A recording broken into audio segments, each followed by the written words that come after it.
Came as the Trump administration today announced it has deported 17 more alleged gang members to El Salvador. The State Department said they were removed last night and said there were murderers and rapists among them, but officials didn't give details of their nationalities or whether any of them had been charged or tried in court.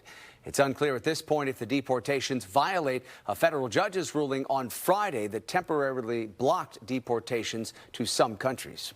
Elon Musk was set to visit CIA headquarters in Langley, Virginia today.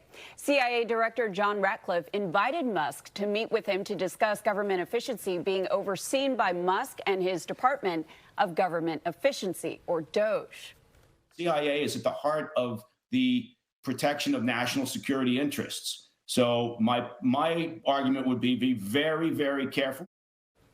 Earlier this month, the CIA fired as many as 80 probationary staff and recent hires amid the Trump administration's massive federal workforce reductions. President Trump is threatening even higher tariffs than previously announced, and there are a lot of questions about what exactly the tariffs will include and which countries will be affected.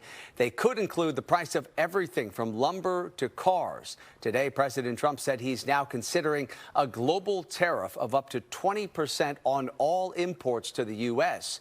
On Wednesday, a 25% tariff on imported vehicles and car parts is set to take effect. And for more on this, we're joined by David McEwen, the chair of the Political Science Department at Sonoma State University. David, it's nice to see you. Well, good afternoon. Thank you for having me. Of course. Well, let's start with tariffs. We know the potential economic impact on consumers and businesses, but what is the political impact here? How big a gamble is Trump taking by aggressively implementing these tariffs? So, Betty, if you kind of pan back here and think about the last couple of months, last couple of weeks, consumer sentiment has changed. Inflation was a huge deal in 2024 in the November election, but voters are worried about the future. So a lot of forward-leaning indicators, like, for example, the University of Michigan, or some of the elements that we see from other components of the federal government, measuring how people feel about their pocketbooks. Where that's important is worries about they're going to make a big purchase, about cars, they're going to take care of their house, they're going to go to Home Depot. What does that look like in terms of additional costs? And so they're putting more money into savings and they're spending less. If you look at some of these forward indicators, they're below what we typically saw in COVID in 2022, 2021, also somewhat lower than what we typically see before a recession. So if we're looking at this has real electoral potential consequences for Republicans next year in midterms, but with special election tomorrow in Florida 6, and with that Wisconsin Supreme Court election, people like Elon Musk and DOGE become, if you will, kind of the foils and the ire of voters. Democrats are starting to kind of catch their breath and get a heartbeat about pushing back. So that'll be an element to watch tomorrow for these special elections, but also where consumer sentiment goes as we close out the first quarter of the year. It certainly seems as though President Trump is sort of betting that Americans will be willing to kind of stomach the short-term pain, in his view, that these tariffs are going to bring. But it does raise the question of how far we think the president is willing to go. I mean, what if he starts to see his support starting to erode in a really significant way as he sort of takes this gamble here? How far is he willing to go, do you think? Yeah, Alex, we have seen some elements of this. There were some polls out late last week and over the weekend that showed approval, disapproval of Donald Trump's handling of the economy. That's right in his wheelhouse.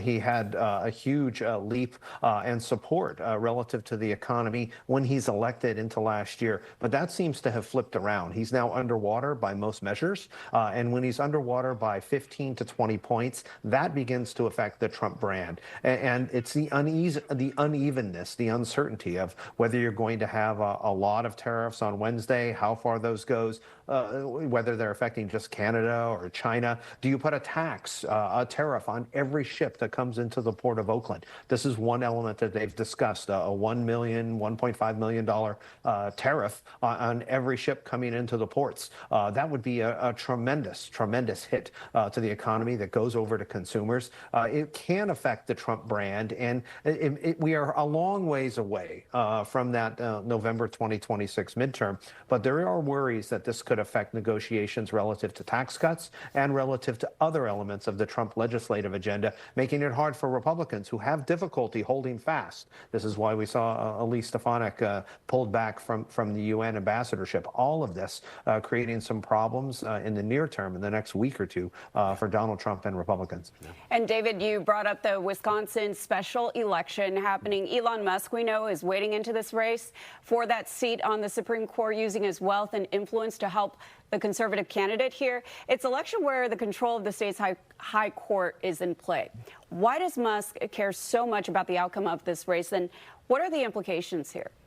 Right. So there's the near-term implication. That is, will there be a 4-3 liberal majority continuing on that Wisconsin Supreme Court? The person who retired, and Democrats hoping to keep that 4-3 majority. That affects redistricting. That affects a very close state like Wisconsin in terms of those congressional seats and down ballot seats. What's happening in state legislative races. The reason that's important is because we see similar movements going on in states like Pennsylvania, North Carolina, even in states like Florida. So if you're Elon Musk, you also want to show the brand and the ability, doing more than just money, but showing that you can put resources out there that can help elect the main guy, Donald Trump, but also can play down ballot. And that's where things get a little bit sticky. And we've seen all of this coverage of what's going on, right, in those town halls and how voters are pushing back. Wisconsin becomes the first litmus test of that. Republicans are likely to hold on to their seat down in Florida and Florida 6. But Wisconsin, and with Elon Musk being front and center, that's the first big test here a couple of months into the new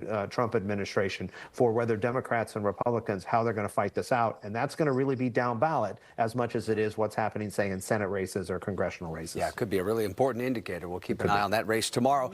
Finally here, Professor, while we have you, let's talk about this idea that President Trump continues to float, and that is the idea of him running for a third term, despite the fact that, of course, the Constitution only allows a person to serve 2 terms as president. The president asked about this just over the weekend, and he told a reporter, he said, "I'm not joking." He says there are ways that this can happen. I guess the question is how seriously all of us should be taking the president right now. And is there something that's sort of politically advantageous for the president in keeping this notion alive of running for a third term?